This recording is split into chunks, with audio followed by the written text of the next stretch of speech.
Welcome to Amtgard Leadership University at Known World War. For the next 45 minutes to an hour, we'll be talking about being an A&S Master, what it means to the panelists, fostering arts and sciences, teaching, and hopefully, if we'll have time to talk about it, tournaments. This will be the second panel at Known World War. Thank you for joining us today. I'm Roslyn, and I'll be your moderator. If you guys would like to introduce yourselves, we'll start with Glyn. Please, if you could introduce yourself with your masterhood and briefly talk about 2 or 3 points you'd like to talk about today. Hi, I'm Glyn-Aiden. I'm currently in the Knoblands in Telegore. I'm a Master Dragon.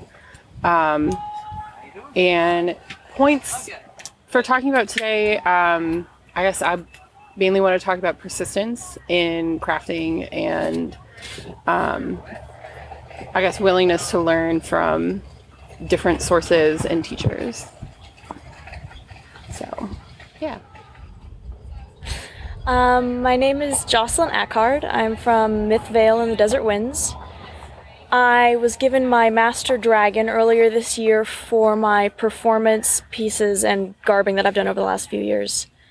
Today, some of the points that I would like to cover would be doing A&S for the right reasons, what breadth of discipline means in different art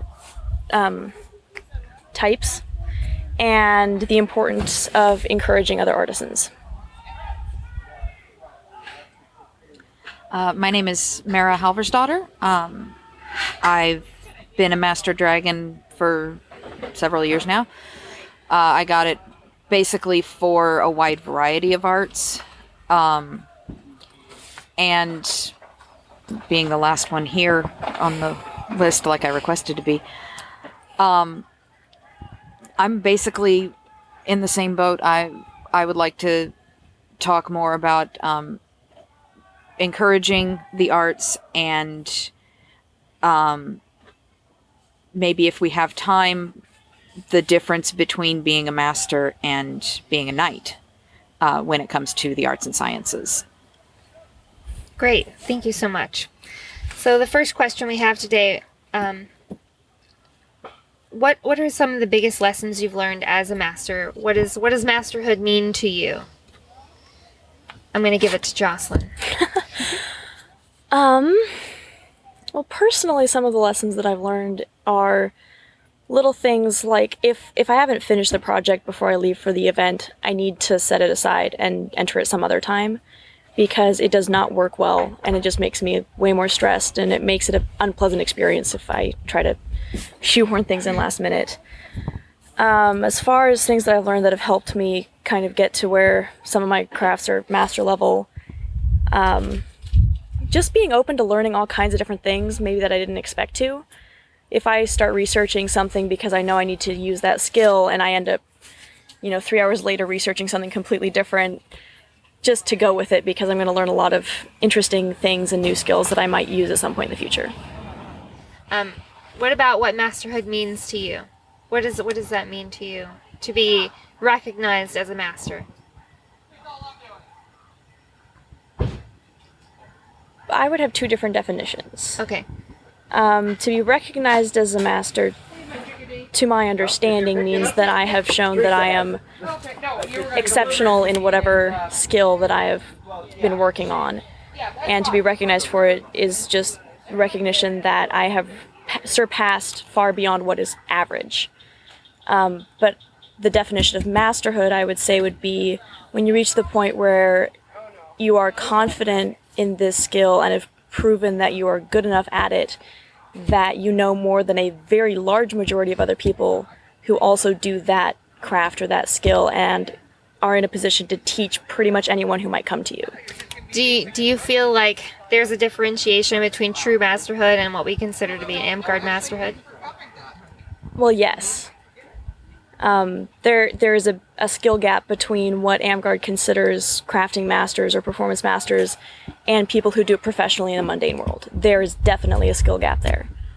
People who are masters, for example, master leatherworking in the mundane world, are probably quite a bit past where we consider master leatherworking in Amtgard, for an example. Absolutely. Do you have any thoughts on that, Maera? I did. I just lost them. I agree that there is a large gap in between Master and Master in Amtgard and Master in Mundane World. And that's probably for a variety of reasons. Not the least of which is that most Amtgarders are poor. And we don't have the money to increase our skills to that level.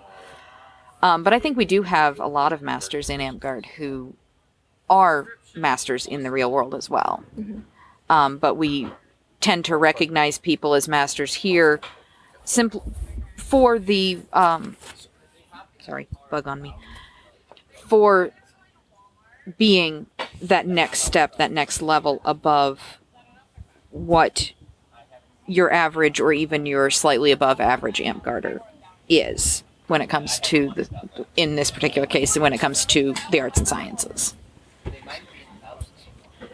Did that even come close to answering the question? Yes. Do you have thoughts on what masterhood means to you?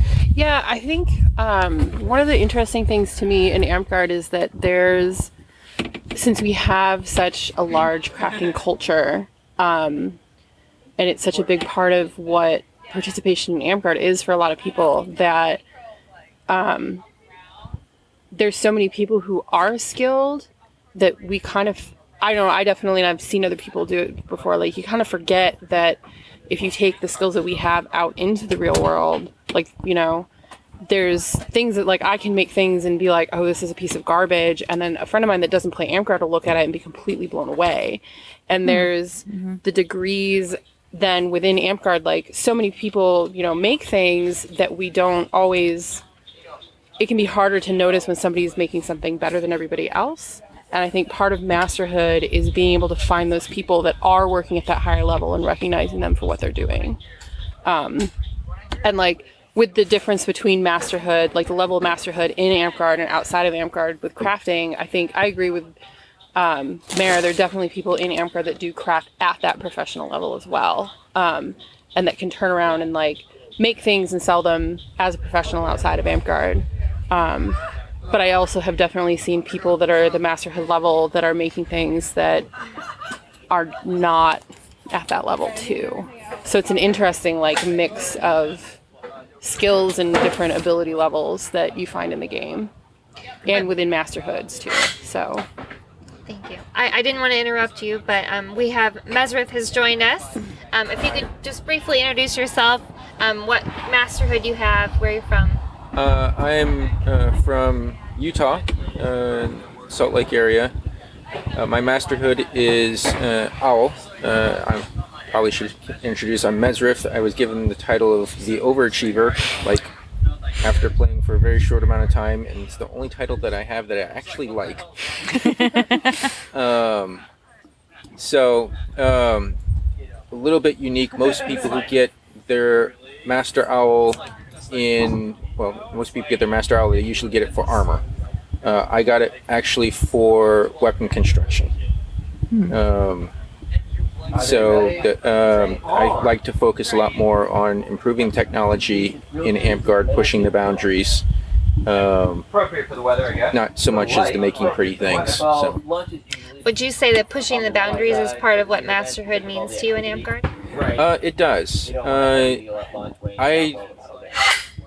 To me, masterhood, it's doing things well, doing them to a certain level, but then also being able to get out of the mold, doing things that not every other person is doing. I'm familiar with, most everybody here actually, and everyone here I know does things way outside of what the norm is. And there are people sitting here on the panel that I look at and envy because they're better than I am.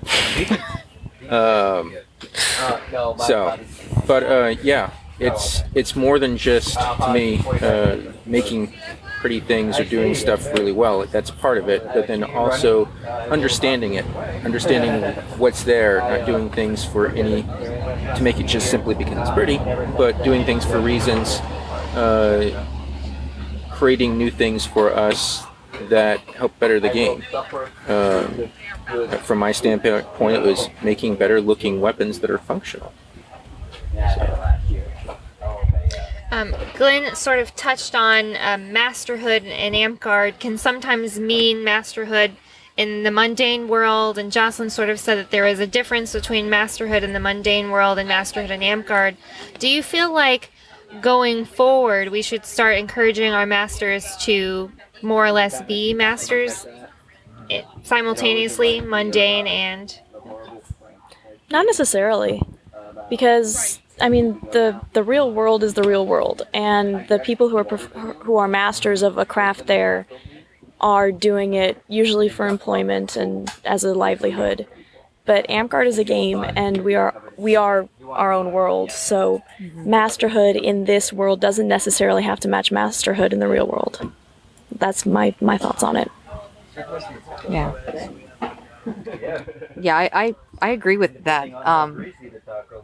I think that expecting a masterhood or a master level work that would be master level in the mundane world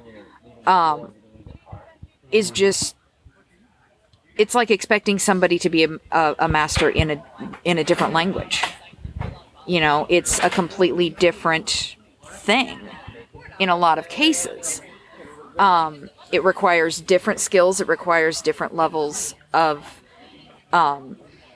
opportunity, different types of opportunity. So, yeah, I agree with you. Did you have something to say, I did. Mesreth? I believe our game is moving towards that. As the game continues to grow and as the skill level of our artisans continue to grow, more and more our masters are going to be more matching real world masters. And as a matter of fact, we already have some of that. We have people who come into the game who apply those skills from the real world into Amtgard, and they're bringing in years of experience, and it's raising the bar. I've been playing actually for a very short time, 5 years I think, and in that time frame I've seen a huge jump in the quality and the increase of how our game has done. And where the level of our craftsmanship is. Yeah. Let's talk about A&S culture. You wanted to talk about how A&S culture, how to encourage healthy A&S culture as a master. Anybody have thoughts on that? Thoughts? Don't discourage beginners. Like, Yeah. that's something that I see some masters or people who are higher up in whatever craft they're doing, is if there's a really, really well-known performer, bard, it's really damaging if at a bardic someone does a bad piece and they make faces or they cut the person off or tell them that it wasn't good, because that moment might mean nothing to the master, but it will mean everything to the beginner. And that is one thing that I'm very careful to do, is whenever someone shows me anything that they created in any way, to be incredibly encouraging of it, because they're going to remember that, especially coming from a master, they're going to remember that. And if you're encouraging to them, they may eventually get to that masterhood point, but if you tell them that they aren't good or they can't do this well, then they might just stop, and you missed out on an opportunity to foster some incredible creation and talent. Okay, so positive thinking, right? I mean, positive feedback. Yeah. Always giving positive feedback. Being encouraging. Being encouraging. Yeah. I have a little bit of a different take on the same thing. I agree with Jocelyn, but for me, I like to encourage people to make their own stuff. People come to me all the time and they want me to make this or that because they know the skill level, they know the whatever, and I'm like, no, not going to make that, but I am more than happy to spend lots and lots of time to walk you through the process. Something that a lot of masters or just the high-skilled artisans in our game have that people starting out generally don't, that we miss, is little tips and tricks and cheats. We know the little things to do, to the little gotchas and other things, and how to avoid them. Mm-hmm. And as we employ those things, we get really nice stuff. I mean, making good stuff is really only two aspects. Having the patience to take the time to do it right, and then knowing the little tips and tricks to avoid the gotchas so that you don't fall into the trap and go, why is this not working? As a matter of fact, there's an example I have. I do wood handles for swords, and it looks easy, and it's really not that hard. It just takes patience and time, but there are definitively tips and tricks that if you follow them, you're going to come out with a decently nice piece. And I've taken people through the steps and they come out with decently nice pieces. I've also taken people through the steps or give them the instructions and they don't have the tips and the tricks and their piece comes out not so nice. And then they hate the thing and don't ever want to touch it again. Mm-hmm. So for me, it is imparting those little secrets that we have. That and lawnmowers. On the reverse side of that, not just lawnmowers, I think something that we as masters can do to encourage some of the up-and-coming artisans is find someone that does an art that isn't your specialty and ask them to teach you. Because if you've got somebody that, maybe they're on their third or fourth dragon, but they're really decently good at, say, chain jewelry, and you don't do chain jewelry, then, and you can look at their piece and go, can you show me this? Or I've been having trouble with this. Just asking those questions. I know when I was an up and coming, artisan, and even now, having people come and ask me questions, that just makes my day. So I think that could be something that would help a lot of people who are needing a little bit more of encouragement. Having someone who they respect, or at least they see, hey, this is a master, and they're asking me questions. Maybe this is something I need to continue to pursue. Do you have anything that could help encourage a healthy A&S culture? I do. The thing that that I would add is awards, and making, especially when people are like brand new and they start making things. Even if you're not in office, making sure that you're keeping an eye on the people in your park and people in your kingdom that are starting to make things, whether or not they're even at the point where they have enough confidence to enter a tournament yet, but making sure, the first like 1 or 2 dragons or 1 or 2 garbers can be given out for more simple things. Mm-hmm. And I've always found it's a really good way to help encourage those new people to keep going, is when they get those first couple of awards, like it's such a cool thing, and making sure they get recognized. And especially at like local park level courts, like it can be harder to do first and second level awards at like a big event. Like you don't want to, that can get way too involved and long. But like when you're at like a Shire level court or a Barony level court or a Duchy court, and you can give out those first and second level awards and have people cheering and excited that this person has started to make something, like I think that can really help people, because then they get enthusiastic about it, and it's like they're getting recognized and knowing that people are seeing what they're doing and appreciating what they're doing. So yeah, that's something that we've tried to make kind of a tradition of, is when somebody makes their first piece of garb, we make sure that the monarchy knows, hey, they really need to get a garber. Yeah, and I mean, monarchs have so much to do a lot of the time on their own that they don't always notice those kinds of things. And so making sure that if you're not in office, like going to your officers and being like, hey, did you notice that these 3 people all made their first tunics at this, tunic making night or something, and making sure that they get that recognition. Mm-hmm. So I think that's really important too. So some people feel that maybe beginning artisans shouldn't be entering their things into Olympiad, Olympiad or Dragon Master. What do you feel? Do you feel like it's bad to not encourage those people to enter into those bigger competitions?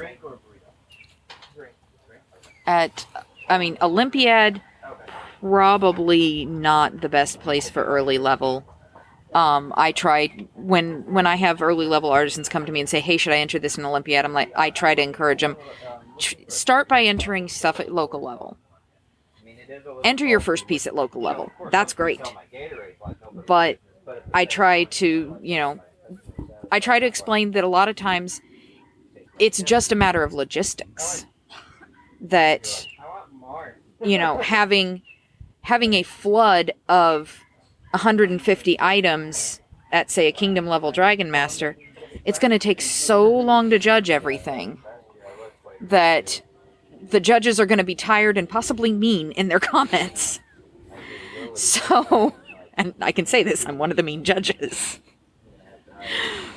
But I do think that people should be encouraged to enter at local, or maybe like say they're going, say they're going to visit another park for their Dragon Master. Yeah, that's still local level. It may not be your local, but it's still a local level. And save the higher level tournaments for your more practiced pieces. How do you go about initiating that conversation with maybe somebody that shouldn't be entering into a higher level competition? If I have to be the one to initiate the conversation, it normally starts with the question of, can I give you a little bit of advice? If they want it, they want it. If they don't, they don't. It doesn't really faze me one way or the other. I want to help people, but if they don't want help, then I can't make them want help.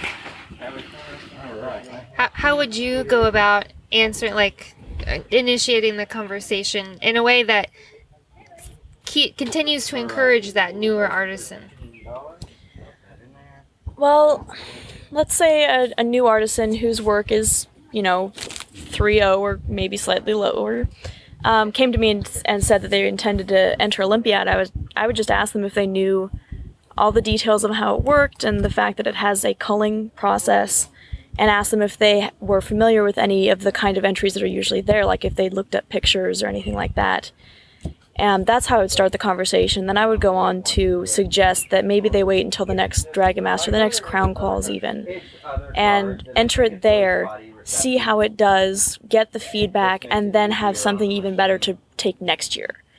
Don't just take away, oh, you shouldn't enter this yet. Say, why didn't you get feedback on this? Why don't you keep building skills, and then next year you can bring an even better piece to what that competition that you want to enter.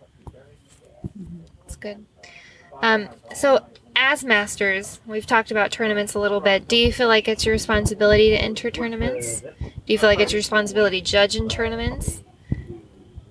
Definitely judge more than enter. I don't think there's any obligation that I've ever felt to enter a competition that I didn't want to. But I think that masters should definitely, for starters, educate each other if there's an area that they're not quite knowledgeable enough to really judge well. Mm-hmm. And then definitely educate other people on judging and how to judge whatever medium they are particularly skilled in. And then, go judge those competitions, because the more skilled your judges are, the better the competition is going to be, and that's going to help foster the A&S. I think that a lot of it depends on what's going on in your area and your kingdom. For instance, I agree that shouldn't have newer artisans entering in, say, Olympiad, where they haven't necessarily proven themselves, because they're going to get called. But kingdom level, depends on the kingdom, I think. Mm-hmm. In our kingdom, we encourage strongly so they can get a baseline and get a feel for it and actually feel and see what the top competition is like. As far as whether masters should be responsible or we should feel obligated to be entering stuff or judging, again, I think it kind of depends. in some kingdoms, in some areas, there is very much an opinion of, as the masters, you should be going to try to win the competition and make all the new up-and-coming people win it. While as in other kingdoms, winning Dragon Master has zero meaning. A lot of it has to do with the way the tournaments are held and how they play out. Some kingdoms, the winning or entering is all about personal achievement, how well you're scoring your items, and it's not about whether you're scoring better than other people. It's all individual. So I think a lot of that depends. In larger events, I like to judge. Jocelyn likes to win. Works well. But in other things, local competitions, a lot of the more of it just kind of depends on stuff, I guess. So you said that it depends on your kingdom's culture about the importance of entering or judging Dragon Master. So what would you say about your particular kingdom? Our kingdom is very much that of winning Dragon Master has not a lot of meaning. All of the top artisans in our kingdom, if they want to win, they can go and they can win, and they know exactly how to do it. And the emphasis has always been on going to measure yourself, going in and having your stuff doing well, personal best, so to speak. I've beat my personal best, or I've done this, but and that's just something that's kind of unique to our kingdom. From what I've seen, a lot of kingdoms winning Dragon Master is a big deal. We actually had a conversation about this on the way to Olympiad, where we're talking about it. Some kingdoms winning Dragon Master is an automatic dragon. It's your automatic next dragon. In our kingdom, it's not.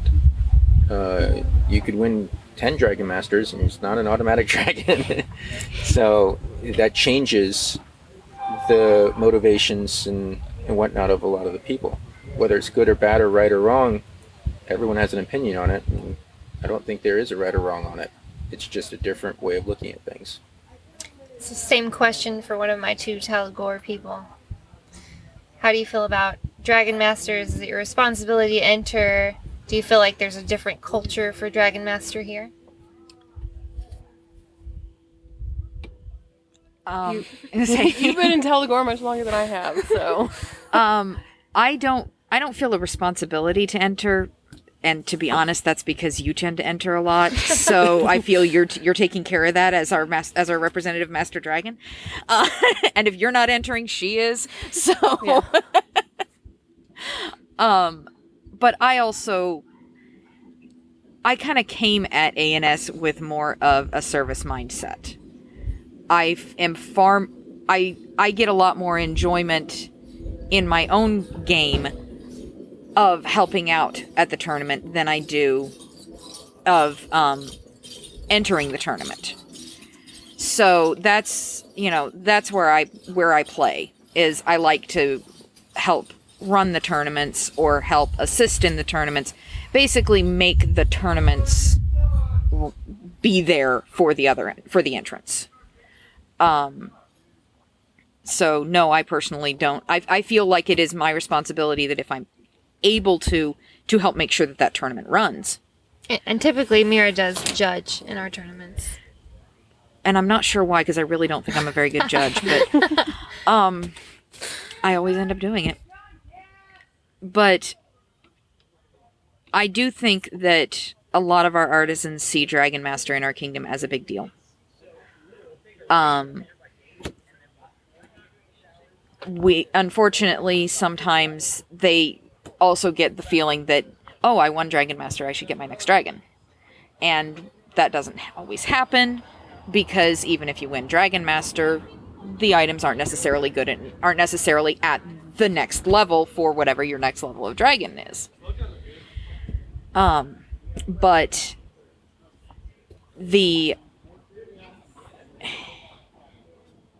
I do think that Dragon Master is seen as the big arts tournament for our kingdom. And then, of course, we also then have keep as well, and so we get an extra big arts tournament in our area. Do you have a different perspective, having come from several different kingdoms? Yeah, so I played in Golden Vale for almost 10 years. I played in West March for a year and a half, and then I've been in Tal'Degor for the past almost 2 years. So I've been around a little bit. I think in coming from Golden Vale, in Golden Vale, the kingdom level tournaments, I think a lot of the time can be,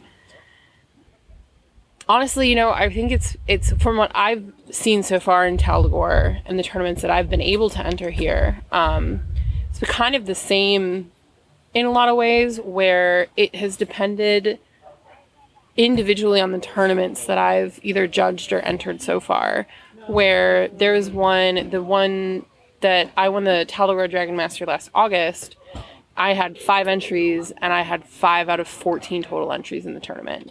So, I mean, that one, I think there was a lot of logistics with people being able to attend and not attend, but like that particular Kingdom Level Dragon Master was so small that the quality of the entries wasn't as high as it would have been at a larger tournament that more people had been able to attend.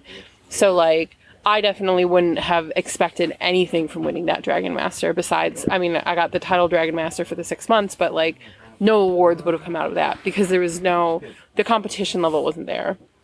And I've entered or seen a couple of tournaments in Golden Vale where it's the same kind of thing, where not a lot of people were able to show up or not a lot of people entered. And when it's a smaller tournament, even if it's a kingdom level tournament, getting an award out of that's like a high level award for winning isn't really anything anybody expects. But if it's a tournament where like 15 people show up and they all have high quality entries, my 9th dragon is actually from placing 2nd in a really large Golden Vale kingdom level tournament, where the girl who won that tournament actually got her 10th dragon the same day I got my 9th for winning that tournament. But it was a large tournament, like there were probably at least 50 entries in that tournament, and it was a lot higher level work. So I think it depends on the tournament, like each individual tournament. So from what I've seen here, like when there is that entry level, then people take the tournament more seriously. Like the higher level of entry numbers and the higher level of skill, the more serious people are while they're there. But when it was like that small one, then I mean, it is what it is, I guess. So You still had some beautiful pieces. Thank you. So I think almost everyone here has said something about that next dragon and being awarded that next dragon for winning Dragon Master or winning a competition. Do you feel that we should be sort of taking the path away from that? Do you feel like we should be not encouraging those types of awards to be given out? And how do you feel about the next dragon for winning a competition versus work, like actually looking at the pieces? I have opinions on this. So Okay, good. I am of the opinion that in A&S, it's about the things that we're doing. It's not about making, I did something better than the next person. To me, that mentality comes from the way that we deal with your warlord, your fighting tournament stuff, where, yeah, that is absolutely what you're doing. You're proving you're fighting better than the next person. In A&S, you can do master quality work. You can have 3 people who do master quality work. You can have 10 people who do master quality work, all entering into the same competition. That doesn't mean that one person's master quality work was not less or not master quality work. We award based on striving for master quality work. Master quality work is master quality work. It doesn't matter if you had a lot of people that brought master quality work. It just means more people did it. I feel like sometimes in Amtgard still hang on to some, I don't like to use the word elitist, but a exclusive group type of mentality where the people who have made it don't want other people growing and being there. Whereas for me, it's if they're doing the quality of the work, they're doing the quality of the work. It's just like knighthood. If we have people who are worthy of knighthood, it doesn't matter if we have a lot of them. That means we have a lot of high quality people. That's a good thing. We should have lots of high quality people. So, no, I don't think that it should be a thing of you win Dragon Master, that automatically means, because now it's what kind of competition was there? Was there good competition? Was there not that great a competition? Oh, well, they did a master quality thing, they won it, but everybody else that entered was 3rd and 4th level whatever. So it wasn't really a strong competition. So we're not going to award that next owl or dragon or whatever to them for having won the tournament, because it wasn't strong competition. Was it master quality work? Yes, good. Yeah. That's my opinions on it. So you're advocating looking at the work entered and entering based on the work entered rather than saying you won.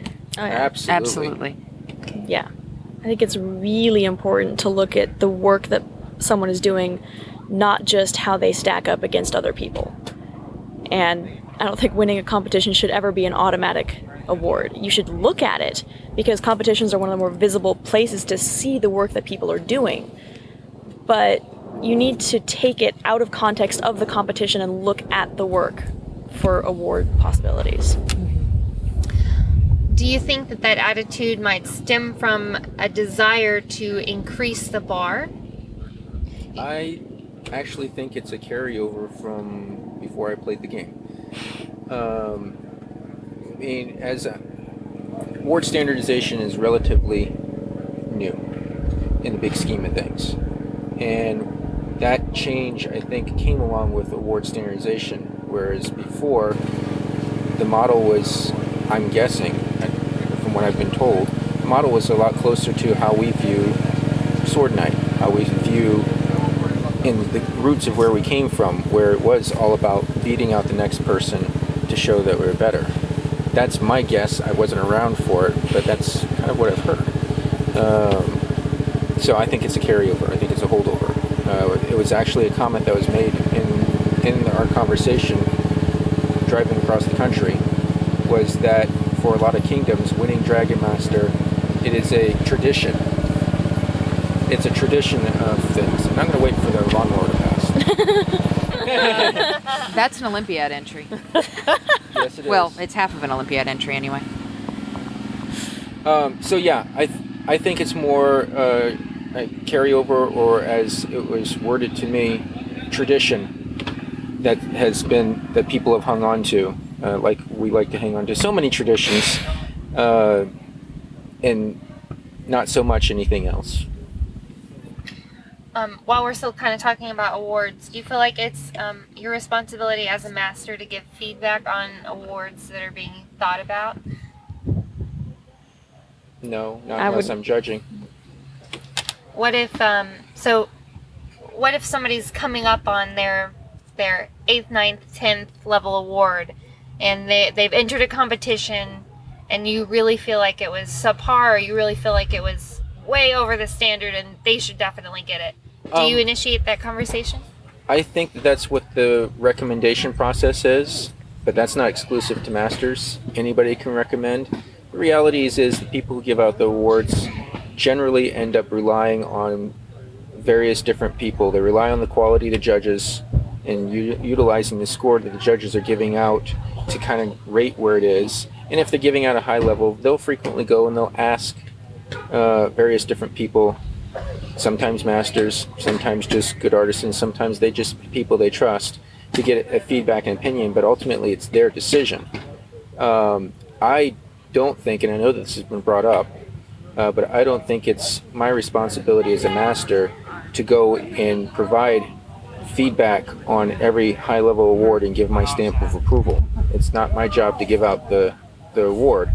And in some ways, I think that it's because we focus so much, at least in our kingdom, on looking at the item itself, and looking at the quality of the item, it's kind of a disservice to the judges that did the judging. If I'm going to go in and say, well, I don't really agree, I don't think that that was really worth that 498 or that 45 or whatever the score may be, and therefore I don't think they deserve that next award.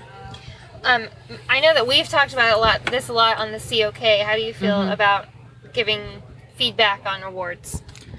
Well, I think that as masters, it is kind of more our job that if we see something that really should be awarded, that we go to the monarchy and express that. Yeah. Yes. Yeah. Absolutely. Because as masters, our opinion is probably going to hold more weight than anybody else's in whatever field that we are a master in. Yes. And so, as part of encouraging A&S and encouraging artisans, we should be going, whether an item was actually entered or not, if we see a good, well-made item, something that fits, we should go to the org, look up where they are, see if, hey, does that meet my personal standard or the standard of the people that I trust around me for that next level. And if it does, we need to be out there talking to the monarchs and saying, hey, I highly recommend this. Absolutely. On the negative side, if we see something that we don't think deserves the next award, to be honest, I think we should shut up. Yeah. Because, it goes back to the if you can't say something nice, don't say anything at all.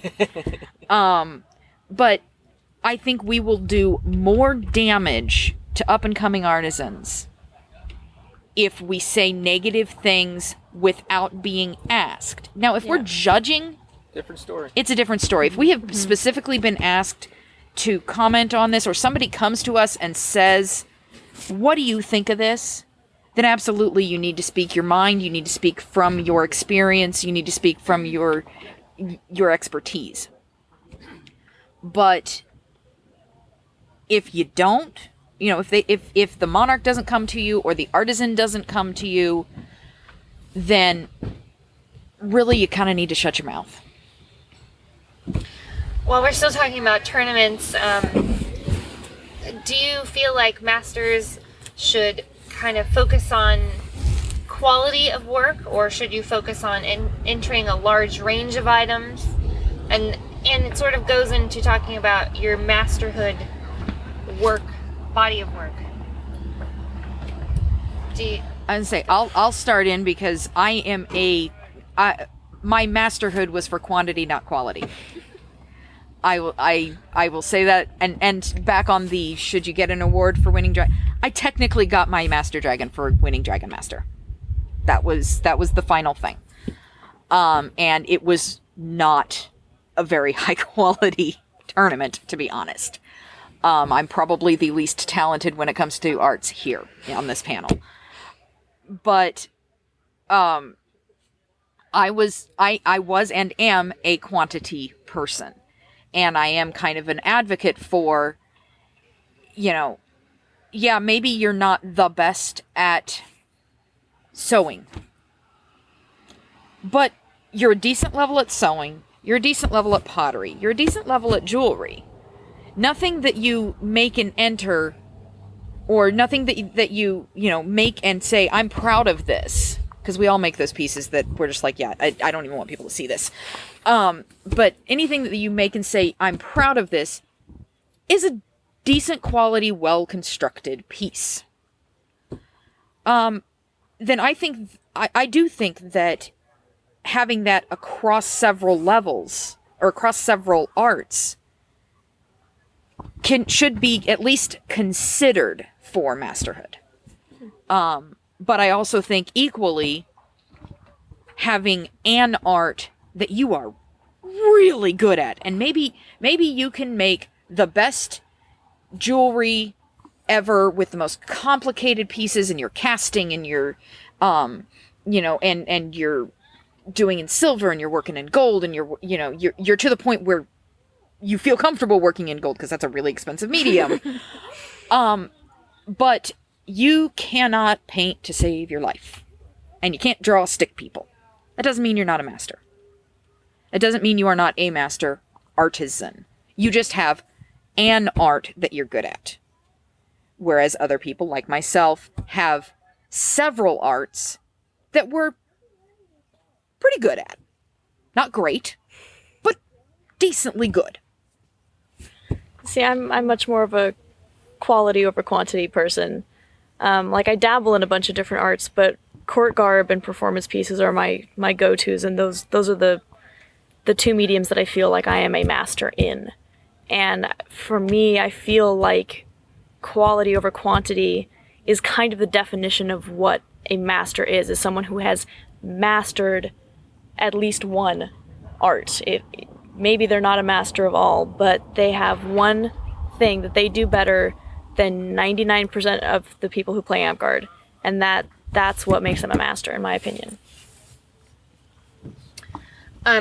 So let's talk about, do you think that for the higher level awards, 8, 9, 10, can those be individual pieces, or should those be large bodies of work? Like, I mean, you could argue that your dresses are one piece, but you could also argue that it's actually structured and it has like an underdress and a dress and a shift and all the things that go in between. Mm-hmm. So do you feel like it should be an individual piece or multiple things?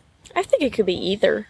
I think the people giving the awards need to pay attention to both, because someone might have a body of work that is incredibly impressive, particularly if it's cohesive as a set of something or a bunch of pieces that go together in the same setting or for the same purpose. But it's equally possible to make a piece that is by itself impressive enough that, to use the same example you just did, you've got corsetry knowledge and work there, you've got maybe embroidery and beading and really good just sewing skills, and it's well fitted, and just if you have enough different components that show off a wide enough range of skill in one piece, then sure, that could easily be the reason for an 8, 9, or 10 award. Glyn? My 8, 9, and 10s are a mix, actually. So I definitely think that it depends on the individual pieces that you're, like, the individual awards, like what it is that you're looking at. So like my 8th is for like a large illustration piece that I did.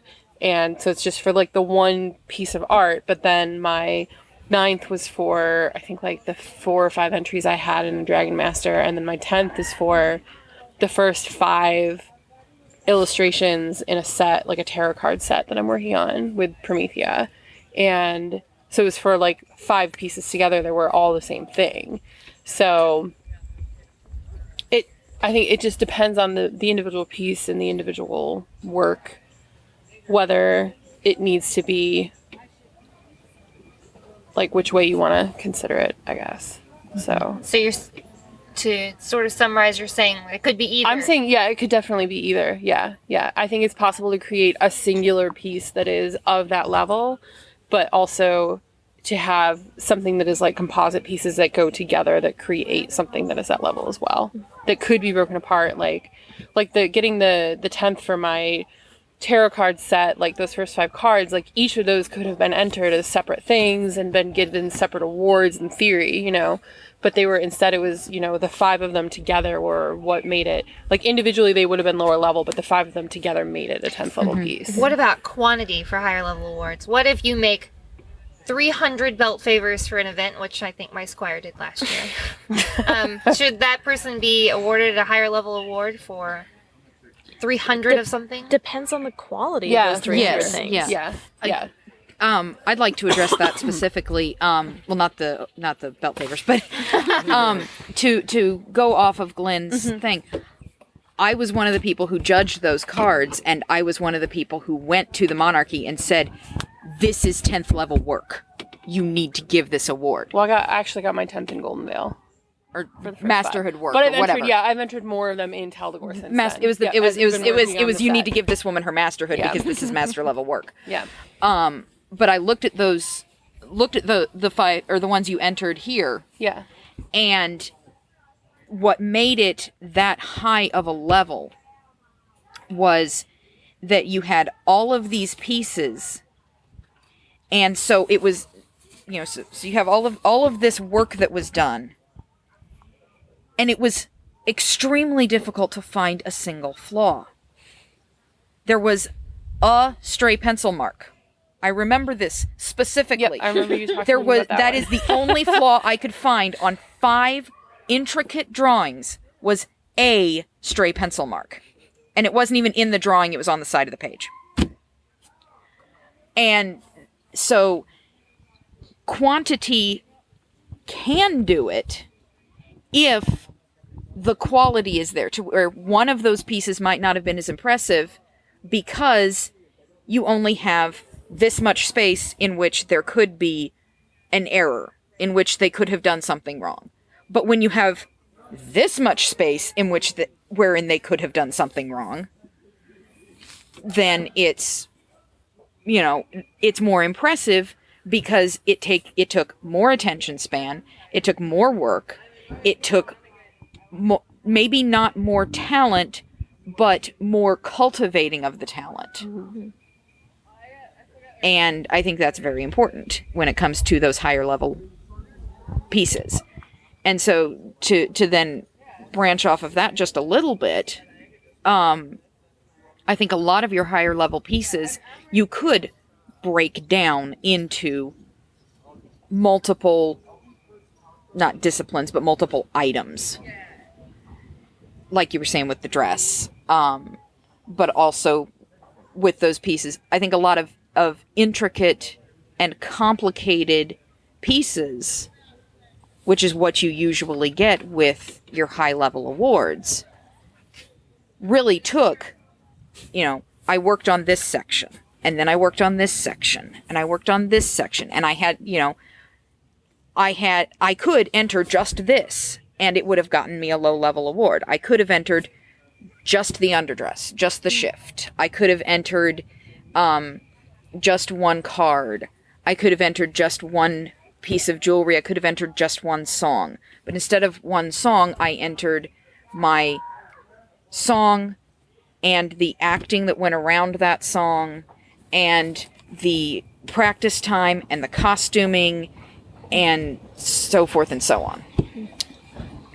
Yeah, I completely agree that quantity can easily add to the quality. Mm-hmm. The only danger that I would see with, someone made 300 of this thing, we should give them an award, is that would be awarding a statistic, same as, they won a Dragon Master, let's give them an award. The quantity by itself does not equal merit. No.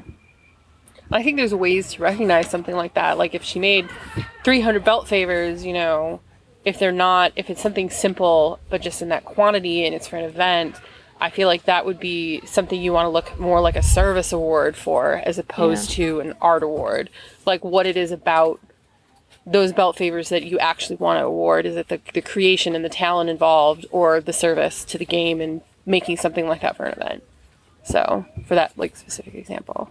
So We're kind of winding down on time here. So you wanted to talk about persistence and crafting, and can you talk about that a little bit? Yeah, I guess mainly all of what I wanted to say about that was just that it's important, when you are a beginning level artisan and you start entering tournaments and you don't win and you don't get awards, and I've seen it with a lot of friends of mine who enter things and they've gotten awards and gotten awards and gotten awards, and then they stop getting awards for a while because, they haven't necessarily increased to that next level.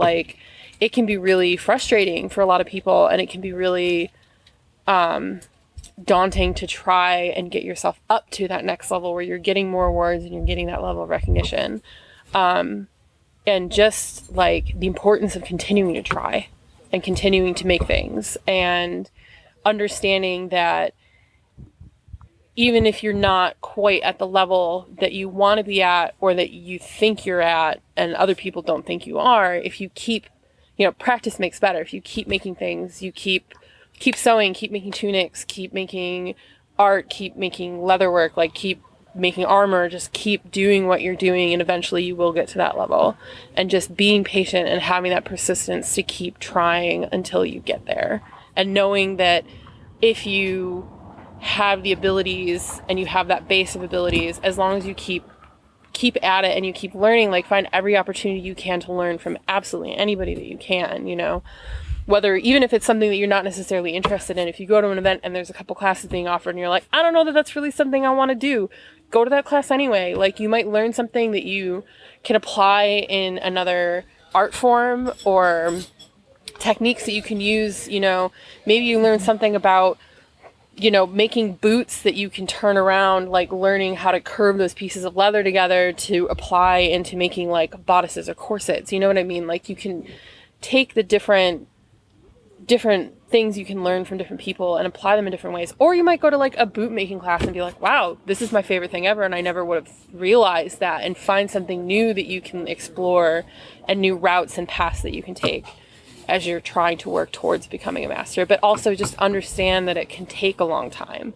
It can be a long process. Some people get it quickly, you know. I've seen people get it within 5 years, within 3 years, you know, and then myself, like, I had been playing for, I think, close to 13 years when I finally got mine. And a lot of that was just the first, you know, chunk of years I was in Amtgard not caring about entering tournaments and not caring about awards and just being like, yeah, whatever, I'm here to have fun. And then getting interested in it and starting to try. And that's when I started making that progress. So yeah, just sticking with it and being determined, even when you think that you're not necessarily doing great, just to keep trying and asking for advice and ways to improve yourself. So. And then you wanted to talk about A&S for the right reasons. Can you briefly talk about that? Yeah, it kind of plays around all of the award conversation that we've had. I see some people who they're crafting to get that serpent belt.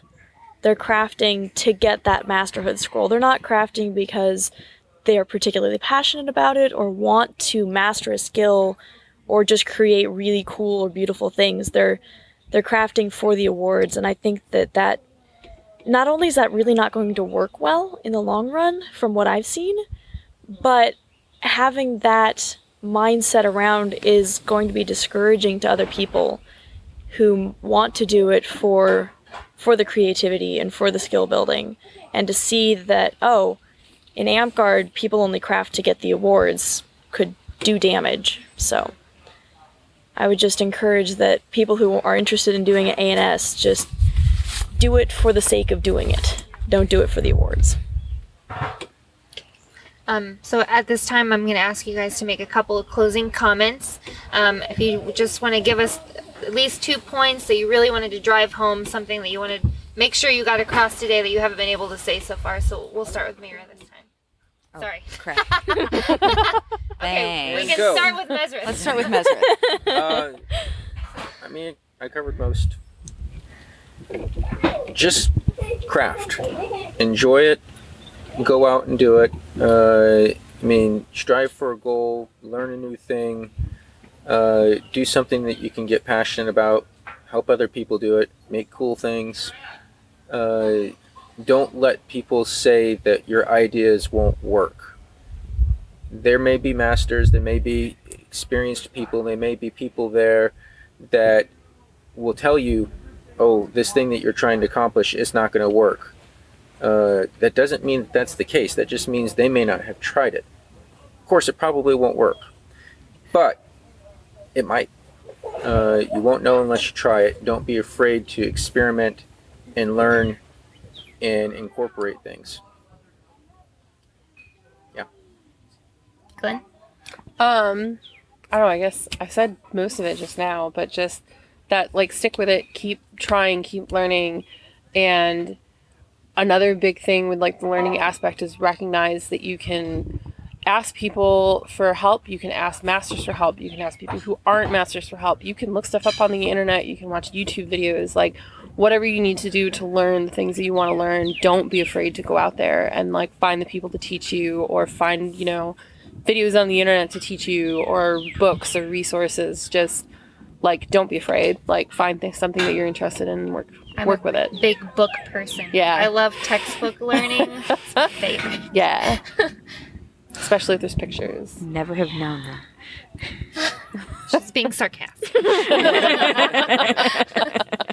I am the person on A&S and on that is like, Applique for the terrified quilter. It's the best ever. Okay, sorry. Yeah, I would just add on to the learning aspect and just say don't limit yourself. Like, if you start Amtgard and you're doing Garb, and you're like, yes, Garb is my thing, I'm going to keep doing Garb, I'm going to get really good at Garb. And then after about, like, 4th level-ish Garbing, you just stop getting better. Don't decide that you're the Garb person. Don't get stuck in that. Maybe set Garb aside for a little bit and try woodworking, or weaponsmithing, or performance. Don't identify as one particular skill and limit yourself to it.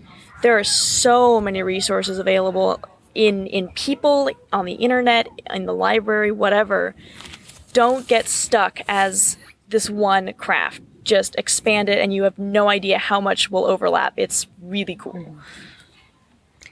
I think my number one thing is this is a game and you should be doing what you're doing because you enjoy doing it.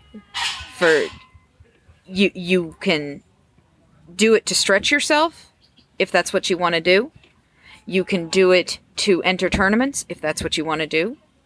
You can do it to impress girls if that's what you want to do.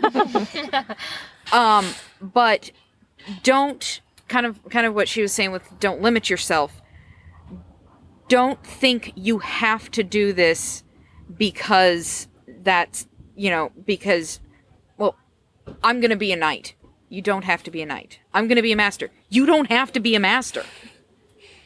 If you are enjoying this game and you are getting good out of it and you are putting good into it, if it is improving your life, you're doing it right. And don't stress yourself into anything else. All right. Thank you guys so much for participating today. I really appreciate it. Thank you. Thank you.